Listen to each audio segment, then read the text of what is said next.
Are you ready for football season? Yes, you heard right. The NFL kicks off in less than 50 days, and Wager Talk and Gold Sheet have you covered with the new Gold Sheet NFL Summer Guide. The Gold Sheet NFL Summer Guide is over 80 pages of actionable NFL handicapping information to help you prep for this season from a betting perspective, and best of all, the guide is free. This includes lines for every NFL game, schedule with Ralph Michaels' exclusive power ratings, position-by-position breakdown with every NFL player that made a start last season, exclusive NFL health reports for each team, and much more. Just go to thegoldsheet.com, and the guide is available on the front page with no sign-up or information needed.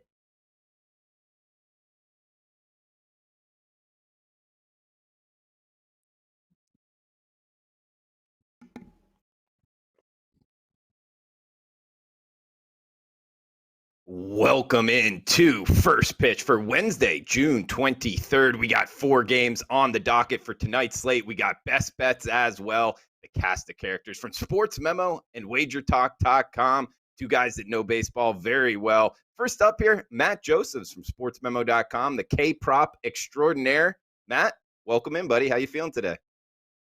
Feeling good. I had an umpire check me. I will not be doing this video with any substances of any chance. So we're clean today there, Drew. All right. Going clean today. Good to hear, Matt. And that's, man, it's really funny to see all of these pitchers go through that, even the relievers, which I noticed last night. But next up here, guys, making his first pitch debut for 2021, the Canadian from Nova Scotia, Andrew McGinnis, WagerTalk.com. McGinnis, welcome in, man. Drew, it's great to see you. I appreciate the enthusiastic intro like you always deliver. It's a great day. Happy to be on with you guys. And I'm celebrating, man, here in north of the border. You always mention that being from Canada, we finally legalized single event sports gambling. So the future is bright. We're catching up to the States a little bit. So super excited about that. And baseball is kind of rolling along. So happy to be on here. Yeah, good stuff, man. It's good to hear you guys are doing that north of the border. And you say catching up with the States. I mean, the States have, it's not exactly been a smooth rollout going state to state. Real quick, is that how Canada looks to do it? Or is it like Canada is going full board everywhere? Or is it kind of province by province? Do you know? Well, I've heard it's going to be very similar to what the cannabis rollout was for us. Not to get too into that, Drew, but it is province to province. But at the end of the day, the delivery is also the exact same. So it's legal in every province, but each province can handle it a little bit differently. So it's not like the States where it'll be like one state at a time kind of thing. They're all going to have it legalized. It's just a matter of how they handle it, sports books, websites, all that kind of stuff, and how they want to deliver it. But as far as legalization goes and betting apps and different companies that come here or start to develop here, we're good to go everywhere we are in Canada. All right, good to hear that. And guys, we got the 4 games. We'll start it now, but shout out to the chat box, everybody joining us live.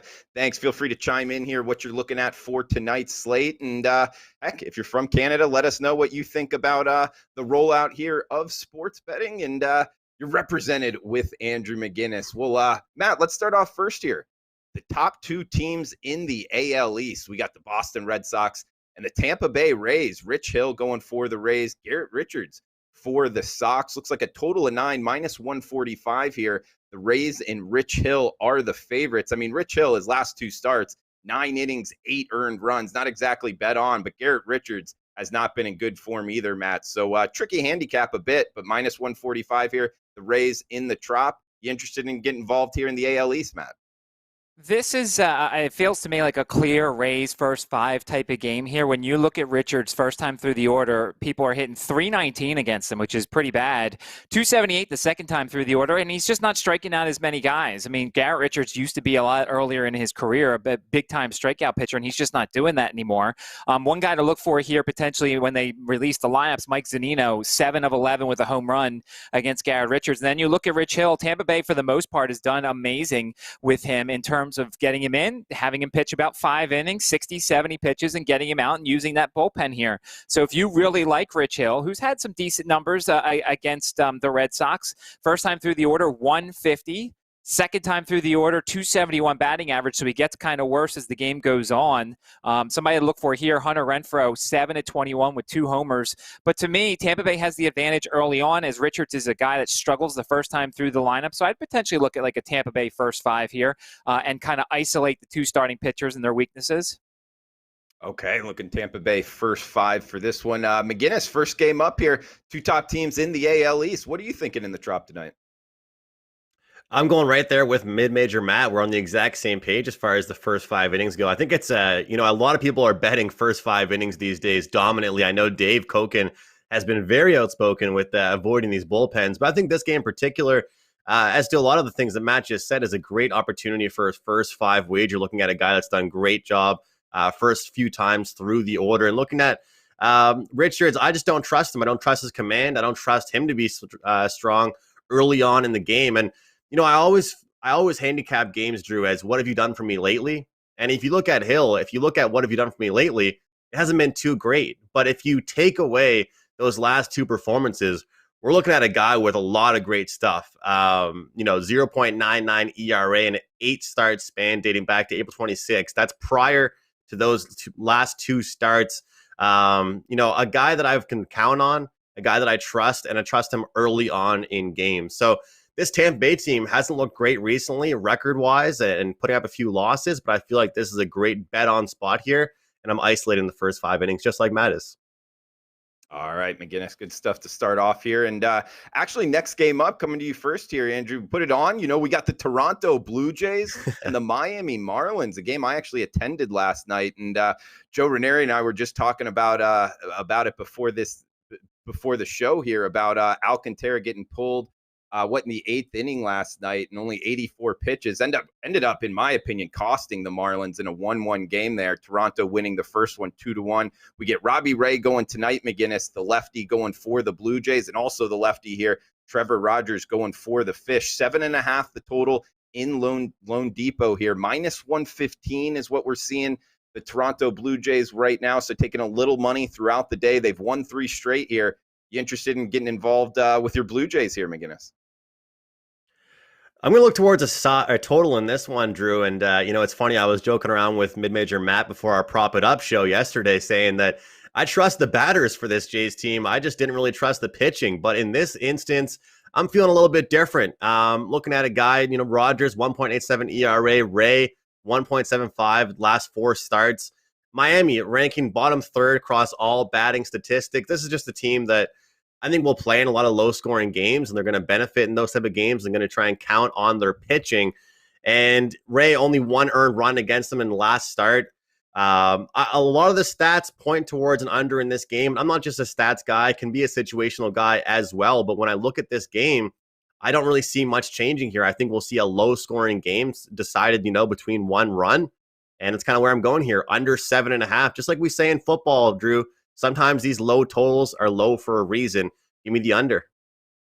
Yeah, that's a good point. I mean, Robbie Ray has been solid. His last time versus Miami, 6 innings, only 1 earned run, Matt. And we get Trevor Rogers, one of the more sleeper pitchers in MLB, going for the Fish, the 23-year-old former first rounder in 2017, 1.87 ERA coming from the left side. So it is going to be a fascinating matchup in how Rogers goes against this Blue Jays lineup. It's a good lineup. They hit lefties pretty well. That's a tricky handicap in itself. But what are you thinking tonight in South Florida, Matt? I will go alongside a little bit what Andrew said, and I might potentially isolate the first 5 under. I don't love 3.5s because of the that little difference that gets you the extra run. I mean, there are some that have some heavy leans towards the over. I don't think any book is going to push it to a 4, but maybe later on in the day, if the money keeps coming in, then you might see a 4. But I like the under 3.5 here. You look at Robbie Ray, who, as you said, had that really good start against Miami at home earlier in the season, arguably in a tougher place, considering he was pitching in a minor league ballpark. I think a lot of people will potentially look at Robbie Ray's strikeouts. I don't necessarily stay at the top of the market here.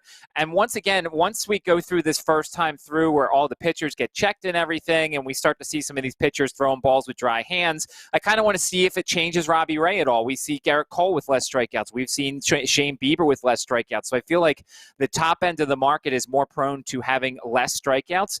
The Trevor Rogers strikeout prop, it feels like he's always right around it. And if you look, he's one of these guys that they take out around 75, 80 pitches because they're so careful with this kid. So I always think that there's a lean to the over there, but you have to be very careful because he could get taken out earlier than you would hope despite pitching really well. That's another reason why I would isolate the first 5 under here. I would like 4. I don't think it's going to get to 4, but I would lean to 3.5. All right, good stuff, Matt. He knows his strikeout props. We got Ben in the chat box saying, Mid-Major Matt, you got any good strikeout props? Well, actually, Ben, check him out at sportsmemo.com. He's 86-71 in his K props this season, and he does have a best bet K prop in the show here at the end. So probably some K prop knowledge in the games remaining here, plus that best bet. So stay tuned for that, Ben. And thanks for tuning in live and chiming in here in the chat box. McGinnis, do have a question for you with the Toronto Blue Jays. You know, Matt bringing up the fact that they were playing in minor league ballparks, their spring training facility there in on the west coast of Florida, and then also in Buffalo now. Are you hearing anything north of the border and how that, like, how you're bringing it into handicapping the Blue Jays? And do you know if they are going to move back to Toronto this season? Doubtful for this season, Drew, 100%. We won't get into the politics of it, but I don't think we will get there this season. I think next season is really big potential, of course. I mean, we should see it next season. But as far as the handicap goes, 100%. I think we can all agree. I mean, look at the way every stadium is built. Everything is different. But I'll tell you one thing, Drew. I think that from what I'm hearing, people are really, really not happy. I mean, again, it's Canada's team, right? Just kind of like the Raptors are. So, like you mentioned, I'm from Nova Scotia. I appreciate the shout out there. We're all Jays fans, you know, and people are not happy with the pitching. And a lot of people that know the game pretty well are saying, well, maybe it's a little bit to do with the park or you know, different scenery or different place that they are. But I'm not really too sure. I think that it definitely has a factor in the handicap. I'm looking forward to them getting back home. That's for sure. And playing in Toronto. I mean, heck, I want to see a game, Drew. But I think it definitely has been difficult for them. And I'm curious, you know, throw a question back to you.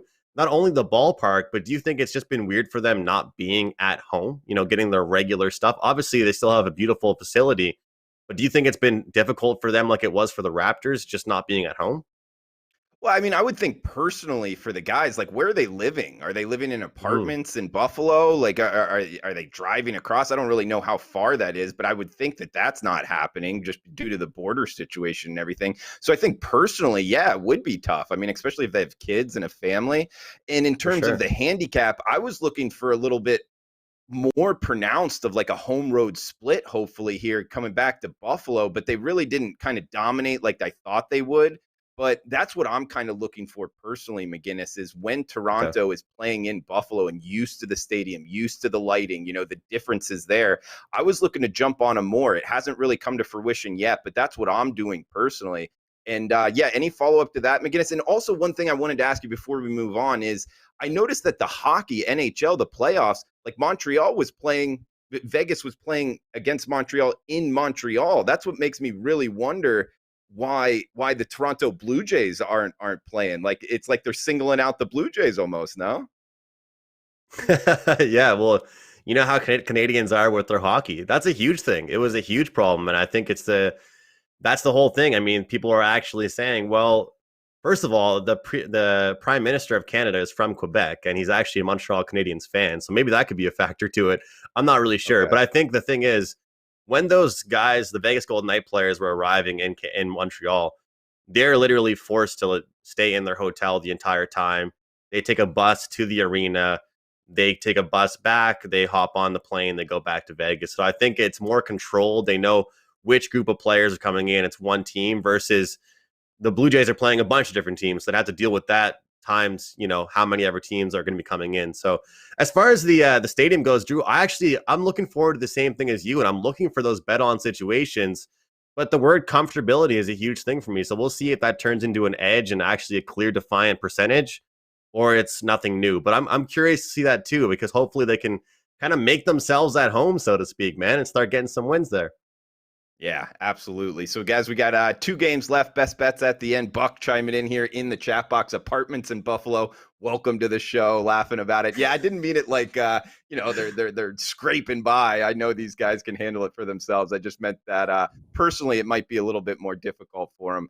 than say some other teams here just playing at home. But appreciate everybody chiming in here. Abby, Michael, Kendall, all you guys, George, please smash the like button if you are liking the content here, guys. It does help us out. And if you're watching on replay, feel free to drop a line below. Yesterday's show, a bunch of comments, funny stuff below. So we do appreciate that each and every day, Monday through Friday, 1:45 Eastern time. Come and join us. Next game up here, Matt, we got the Oakland A's and the Texas Rangers. We get Cap going for the A's, Fulte going for Texas, 9.5 the total here. Matt, I don't like many favorites. I don't like to lay it, but I don't know how you bet the Texas Rangers here. Fulte has not been good. 16 earned runs his last 3 starts. The team down, 10 units, minus 70 run differential here for the Rangers. I'm looking towards the A's, minus 150-ish. What are you liking tonight in Texas, Matt? Yeah, I've only played, this will be my second full game money line, and I'm taking Oakland tonight. And it's, it is the Fulte fade. And for people who aren't familiar, he's not striking people out. He's not pitching like he was with Atlanta. First time through the lineup, teams are hitting 277 against him. Second time, it's 345. So even after these teams get a good look at him, they hit him even more. And then you look at Caprillion, and look, he's been very good this year. And I'll say this, I feel like it's somewhat of a trap. His K-prop's 5.5. He's gone over this in 5 of his 7 starts. I love it. I mean, the umpire is a little bit not as much of a pitcher's umpire as everything else, but I just wonder why hang a 5.5 for a guy who's gone over this number a bunch. The Rangers are a top 10 team when it comes to strikeout rate versus right-handed pitchers. The one thing that's a little leery is over this month, they've only struck out 21.9% of the time. That's their K rate. So that's, they're at least improving in that situation. But Caprillion is coming into his own. I like his K prop over, even if it seems like a trap. And I think that the A's, they have the bullpen advantage. So I'm not just going to isolate the first 5. I'll take the whole 9 and to jump on the A's here with the money line. Yeah, and the A's have the better bullpen as well. So we get the better bullpen, the better starting pitcher, the better lineup. We're laying, less than minus 150 almost across the board at the WagerTalk odds screen right now. I mean, Texas is 2-8 their last 10, McGinnis. Oakland 20-12 on the road. I'm just not seeing why this isn't a higher price tag on the A's. What are you thinking tonight in Texas, McGinnis? I can't help but chuckle because it's just funny. I mean, this is one of those games. You look at some of the stats for the Texas Rangers, and it's hard for any of us to really disagree on this game. It's hard to really see any of us having different opinions here. And last night wasn't my best night in the MLB I've had in a while. It was I had a slight losing night, but I did have the A's, 13 runs for them. And do we see that changing tonight? I don't really see that changing too much. And what I've noticed, guys, is we all love to look back and see what's working for us, what's not working, and what's going well for our handicaps. And I've adopted the team total play a lot more these days, guys, and just trying to take away these money lines out of the picture, get rid of them, and just try and get to that certain benchmark of a certain amount of runs. I'm looking at the over 5.5 for team total for this Oakland A's team. I actually got that at a plus price. And, facing a pitcher with the ERA like they are with 5.6 and, Rangers 23rd in ERA, 26 in home runs given up. I mean, this is a team that you just can't trust them. The only thing you can trust is that they will give up runs. And like Matt said, this is a cool thing is that you're going to see this guy just get worse as the game progresses. And the A's have a strong pen, so I wouldn't mind their side as well either. But this is a game I could see people liking the over with, and then the A's doing all the scoring. So I'm going to go ahead here with the A's on their team total. Okay, looking towards the A's team total, kind of correlated here towards the Oakland side in the money line that Matt and myself were looking at. And it's kind of awkward to see, this game opened Oakland minus 160, and looking across the WagerTalk odds screen, which, guys, if you haven't checked it out, you need to. It's a really good odds screen, free odds here, both New Jersey sports books and Las Vegas sports books. Talking about Las Vegas sports books, we're seeing minus 140 flat at South Point, Westgate, and Circa. So for whatever reason, somebody out there or somebody's out there liking the Texas Rangers side. We'll see if they're right tonight. I'll be up against them. Not us, though, Drew. Like No, it sounds like the three of us, the three amigos, liking the favorite here. And I know, Matt, I personally don't like betting favorites a lot. I mean, Matt, let me ask you, does this movement against us, does that scare you off at all? Because I've heard people out there say, hey, watch out for the line movement moving against you. I'm not a big sports bettor and worrying about that a lot. Are you? No, I wouldn't. I mean, the A's, the one thing I'll say is the A's are the team I can't figure out the most. Like, of any team in any sport, like even in college, all that stuff. Like, the team I get wrong the most is the A's, because it seems like when they're hitting, they're hitting. And when they're not hitting, then they start putting up a whole bunch of lame efforts. So it's really good that they were hitting yesterday. But Fultonevich is just so bad. And it's just, I don't see a lot of things here that make me stay away from Oakland. I mean, and it's all about juice tolerance, too. If there's people out there who don't want to bet the juice, you can go Andrew's route and take the team total. There's a bunch of different ways. You could take a team in the first 5. You could take a team in the first 5 minus a half, or the run line, whatever it is. If you don't feel comfortable laying that kind of juice for a team,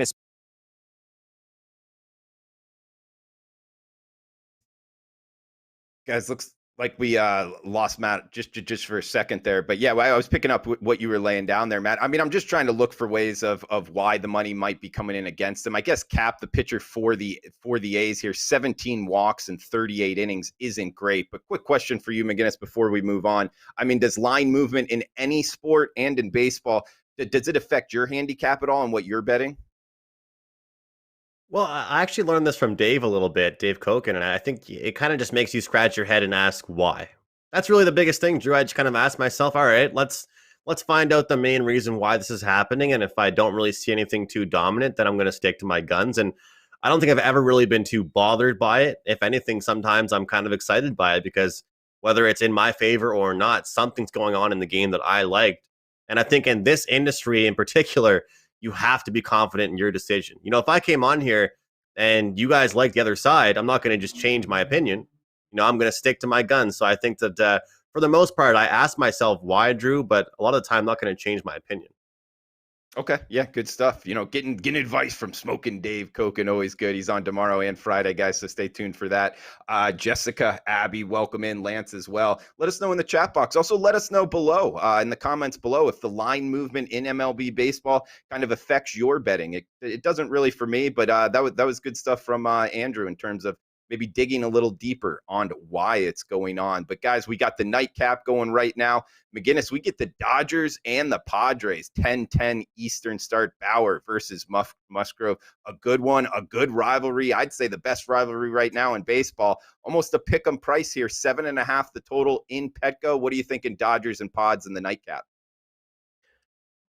Yeah, we'll see how many pitchers get checked out in this game, Drew. We'll see how many stoppages we have. Maybe it'll be like an 8-hour game tonight. We'll see if this game finishes by the time the sun is up. But that was just ridiculous what we've been seeing. Hopefully we don't see too much of that, especially in a game like today. But look, I mentioned earlier in the show that I think totals are low there for a reason, and I can ride unders comfortably with 7s or 7.5. But in this one in particular, we're seeing 2 quality pitchers, don't get me wrong, but we're also seeing a low number for how talented these lineups are. And I'm saying off the side, I'm looking over the posted total here. We've got Musgrove, played in an 8-7 game. We have Bauer gave up 5 in his last outing against the Padres. So, when I look at this game, I look at kind of the old-fashioned saying people use in football, especially, bet numbers, not teams. And I'm kind of betting the number, but I'm also betting on these talented lineups that we have between these two to get me over the 7.5. And we have seen a movement from 7 to 7.5. So speaking of movement there, Drew, so give me the over in this game. I think you look at these 2 pitchers, you're going to find some hidden stats that might not be as favorable as people might think, and some popular names here, but I'm going to go with the over. All right, looking towards the over 7.5 right now in Petco tonight. Matt, to your intro, to what Andrew was saying in terms of pitchers getting checked, we got Mike Campbell here in the chat box saying over under 3.5 pitchers pulling their pants down tonight. Might be betting on that. I don't know, Mike. But Matt, what are you thinking here in the nightcap, man? I don't like backing Trevor Bauer ever. Him and Zach Greinke are just, they get to the mound, and I don't know what the heck they're doing half the time. They're winking, they're throwing pitches with one eye. It's just, they're just such good pitchers that I feel like at times they don't take it very seriously. So I don't get involved as much with Bauer, and Bauer's been very good. It's the 3rd time he's seeing San Diego this year. He's got 16 strikeouts and 1 walk in 12 innings. Now, the 12 innings is key. He's going to have to go deep because the Dodgers bullpen is not very good. One note here to look at, Manny Machado is 12 of 22 2022 with 4 homers in his career against Bauer. So if you do DFS or if you have a player prop site that you like, maybe you want to sprinkle a little on the home run tonight for Manny Machado because he's got a really good history. Musgrove's, an interesting pitcher. As Andrew mentioned, he had that 3-inning start in LA back in April. He's coming off a 2 strikeout start, which is very rare for him. He's usually good for about 6 or 7 a start. I don't really like too much in this game, but I may sprinkle a little bit on Manny Machado's total bases or his home run prop, seeing if he could continue his recent history against Trevor Bauer. Okay, good stuff, Matt. And yeah, I mean, what you were saying in terms of the side here, I mean, the Padres with Musgrove, we got Rara in the chat box saying Musgrove is 0-3 when starting against the LA Dodgers with an ERA of 6.41 and a whip of 1.5. So that speaks towards the Dodgers. I like that stat, Rara. But, the Pods have won 6 straight. I usually don't like betting against that. So I haven't touched this game as of yet. But McGinnis looking towards the over as well. We also got Abby chiming in here. Line movement in baseball doesn't affect my play, and it goes for any sport. No effect. Abby, I actually agree with you to an extent here. It has little effect on my handicap. And one thing I want to add is that sports betting's become more kind of mainstream now with the legalization with PASPA in 2018. I think that's one of the things that's been blown out of proportion the most in terms of people talking about public, square sides, all of that stuff. I just think it's getting way blown out of proportion. I think the matchup style of handicap is the way I would say to go, the more important handicapping style for sports betting success. But that's just my opinion. Anybody's welcome out to that. And go ahead, McGinnis. Any final thoughts here? I apologize, Drew. I just wanted to get a quick little note in at the end. I think a lot of people forget about, what the odds makers are trying to do, what the whole point is for them making these odds the way they are, what actually stems these movements. And I know this is a baseball show, but I'm going to just reference, a lot of people know me for Puck Time on the hockey show. The Vegas Golden Knights, they open up as minus 500 series prices as a series price against the Montreal Canadiens. Why do we all think that price was the way it is? Is it because they deserve to be that big of favorites, or because the odds makers knew that much action and they would get enough action on that price? And I feel like that's kind of the big thing that people miss when they're looking at some of this movement and why the number is moving and what it's all about is not as much just like, yeah, a lot of people are betting on it. It's to protect the bookmakers, to protect the house. And you kind of have to ask yourself sometimes, are you still comfortable with this price? If a number is minus 120, moves to minus 130, then minus 140, do you still like it? And I think that, using that example I referenced with the Golden Knights, I don't think they deserve to be minus 500, but the books knew they would get enough action on that side that it was more than worthy of putting that price out there. Yeah, no disagreement here, McGinnis. And actually, we got Jessica in the chat box right now, guys, asking to talk about the LA Angels San Francisco Giants game. Actually, it's an earlier start, 4:00 Eastern time. But heck, she's VIP in the chat box here, Matt. We got Ohtani on the hill. I was looking to back Ohtani and the Angels, but Gausman's been good, man. Do you have any quick thoughts? I know we didn't put this on the slate, but anything quick here, mid-major Matt, on that one? By the way, I'll just say real quick on live movement. I don't look at live movement a ton, but only when it happens in the FCS football or like smaller conference college football, college basketball, because the people who bet those things know things. Like, you and I, Drew, we do stuff involving some of the smaller conferences and stuff like that. And if there's line movement and things that are kind of off the board, then I kind of take a look at it. If an FCS game moves a couple points, then you want to do a little more research on it. With regards to the Angels and the Giants, I think it's potentially a first 5 under here. You've got Ohtani, who pitches really well, but only seems to go 5 or 6 innings. A Giants team that strikes out a ton. They're top 5 in K rate when it comes to right-handed pitching and top 5 K rate when it comes to on the road. So they strike out a lot. And then you've got Gausman against an Angels lineup that just hasn't been as good without Mike Trout. So I think a first 5 under what comes into play here in that game. All right, good stuff, Matt. And Jessica, thanks for the question here. Guys, we got time for best bets, but first, McGinnis, you mentioned what Puck Time. Do you want to give a quick shout out to that, a quick promo for what you got going on there on the channel? Well, I just appreciate everybody tuning in all year long. I mean, the season is winding down, Drew. As you know, it's the semifinals right now. Stanley Cup is coming up, but we have Brian Leonard joining us tomorrow. We had Lawrence Presman on today with us. You can find us every single day throughout the week at 11 a.m. Eastern. We're talking props, sides, totals. we're always recapping the night before, Drew, and then getting into the night's games as well. So it's been a blast, a great season. And just like yourself, we developed a great chat box, a lot of great commenters and passionate fans and passionate sports bettors. So a lot of great content overall on Wager Talk TV, and I'm just happy to have jumped on the baseball show with you guys. Yeah, for sure. So we'll definitely have McGinnis on in the future, and make sure to check out his Puck Time show earlier in the day right here on the Wager Talk YouTube channel. So guys, we got best bets coming up, mid-major Matt, Andrew McGinnis, and myself. 350 people watching live right now, Twitter and YouTube. We appreciate it each and every Monday. 1:45 Eastern time. Come and join us in the chat box. And if you're watching on replay, again, guys, feel free to leave a comment below what you're thinking about the show. And any questions you have, we'll try to answer them later this week as well. So best bets time right now. McGinnis, first up here, your debut on the show. A good one, man. Let's leave us with a winner. Where are you going for best bets on the show, buddy?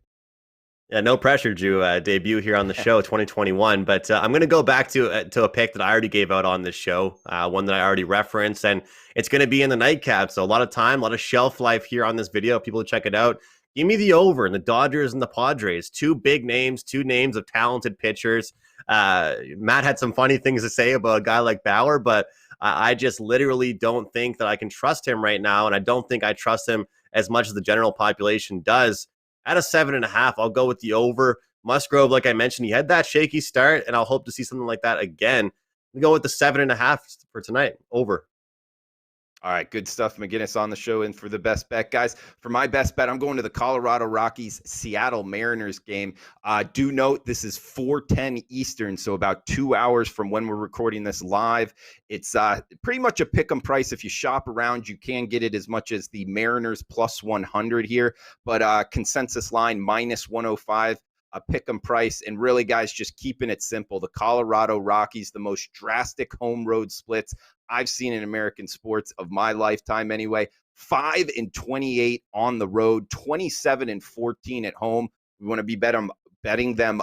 We want to be betting on the Rockies a mile high, fading them on the road, and they're near sea level here against Seattle. And at the pick 'em price, I'm on the Seattle Mariners, a team that's very sleeper, up 14 units on the year. And of course, Colorado down 7 units on the year. So keeping it simple here. Seattle Mariners at the pick 'em price, fading Colorado on the road. Mid-major Matt, finishes up here. Where are you going for best bets tonight, buddy? Just to show you the thing that you were talking about with the home road splits, the Rockies are striking out a ton on the road and strike out towards the least at home. So that certainly goes along with it with Justice Sheffield on the mound. I'm going with Brandon Woodruff over 6.5 strikeouts today. The juice is a little unwieldy at play in certain places, so make sure to shop around. But the numbers just say the Arizona Diamondbacks have given up. I mean, it's just that you watched that play last night where Vogelbach scores from third base and he's limping around and they still don't throw home to throw him out. Woodruff's gone over this number 8 times. He's gone over this number in all but 2 road games so far this season. Those 2 road games were in Kansas City and Colorado, 2 traditional places where it's tough to get strikeouts. So I'm not afraid of Woodruff. You look at this homestand alone, Peralta, Buehler, and Bauer have all gone over this number. It's a getaway day. We've got a pitcher's umpire. It's 2 lineups. It's an Arizona lineup that lost Marte, who's got an injury in here. And I just believe in Brandon Woodruff today. I think we're getting a good number. If he didn't struggle in Colorado, this number could be higher. So I like 6.5. Heck, if you could find an alternate number, I would even sprinkle a little on over 7.5 at plus money if you can find it, but definitely take over 6.5 for Brandon Woodruff in this afternoon's game.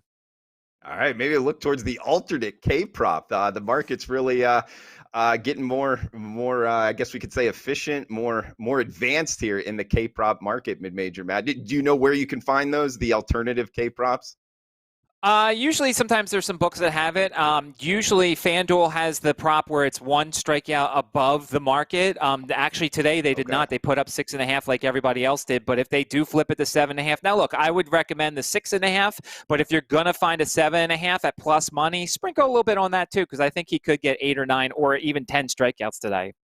All right, guys. And in recap for the best bets, we got Seattle Mariners.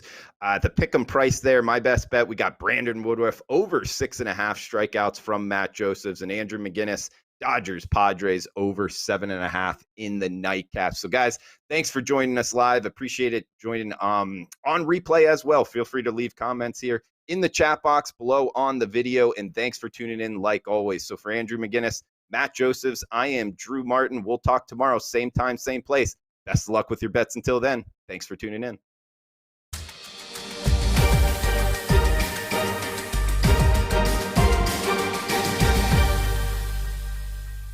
Sign up for the free WagerTalk text club to gain access to free plays and exclusive discounts. Just text WagerTalk to 33222 to sign up and get a $10 coupon to use on WagerTalk.com.